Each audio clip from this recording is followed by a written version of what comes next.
Now, having understood the double entry accounting system and how ledger accounts come into being, the next step is to now look at how do we summarize the information further from these ledger accounts into those kind of statements where users of those statements can be finding it much more useful than having the information scattered around only in the ledger accounts. So let's look at that in this session, and in terms of our objectives, what we are going to look at is how to prepare these summarized statements from the ledger accounts called as profit and loss account and the balance sheet, a flavor of which in the previous session we have already given you. To start off, we will look at what a trial balance means. That is the starting point after you have produced all the ledgers required. From the trial balance, we will generate what is known as the profit and loss ledger account, and also the balance sheet. And this process is summarized into a whole cycle called the accounting cycle, which essentially means balancing accounts and then preparing the financial statement, which is a combination of all this. So once you understood this, you relate it to what we have already done in the previous session, then you understand how to prepare the financial statements together. So let's start moving and look at as to what a trial balance basically means. We know that the ledger accounts that we have prepared, and we have seen this before also, each ledger account will either have a debit balance or a credit balance.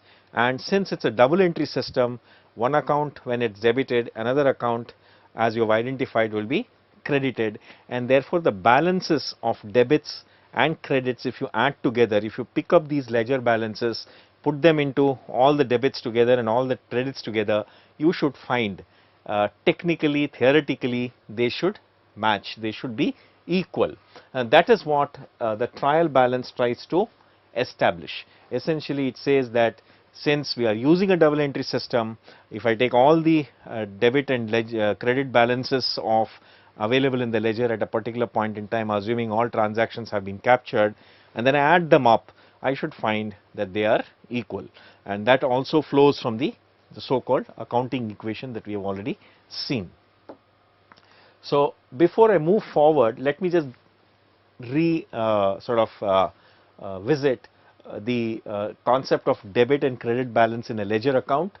Basically, this is a cash account. We saw the opening balance was this 4 lakhs, and then there were transactions, after which there was a closing balance, which we have the balancing amount, and the closing balance was. Now what has happened here, the debit balance is higher than the credit balance. So when the debit balance is higher than the credit balance, we call that account to be having a debit balance of rupees 1 lakh. So when I say debit balance, mean when I add up the total of debits and I add the total of credits, the debit side is higher than the credit side. When the debit side is higher than the credit side, we call it that particular ledger account to have a debit balance. Similarly, if you look at the capital account, we see we brought in 4 lakhs, and then this 4 lakhs was not utilized in terms, nothing has happened, it remaining in cash. So here we see that the credit balance is much higher than the credit balance is higher than the debit balance, and therefore capital account is supposed to have a credit balance. So this is the logic of debit or credit balance. If debit is higher, the total of debits are higher than the total of credits in a particular account, then it is called as having debit balance. If the total of credits are having a higher balance than the debit side, then it is called as a credit balance. So keeping in this mind, let's now move on to see how to actually what a trial balance is, just summarize that, and then actually go and work on a trial balance. So what is a trial balance? As I said before, you take all these debit and credit balances, put them together, you add the debit balances and add the credit balances, you should find them equal if the double entry bookkeeping has been followed correctly. If not, then there is a arithmetic accuracy is under question. Why I say arithmetic accuracy? I'll just show it to you, but essentially if they are not balancing, means there have been some errors. These errors could be of different nature, but then if the errors are there, you need to go and find out why the debit and credit balance are not balancing. But if they are balancing, still a few of the errors may not be shown out. That is why we have said it only establishes the arithmetic accuracy, not that it is 100% guaranteed that all the things are right. But that itself is a very important step. So, if they are not balancing, a trial balance, debit and credit totals are not balancing, you need to go back, work out and see where things have gone wrong. And if they are balancing still, you have to keep in mind that few of these type of transactions might not be amenable to disclosure in a trial balance. For example, if you have omitted the transaction completely, that is, a particular business transaction has not been recorded at all. If that situation happens, then again trial balance cannot disclose it.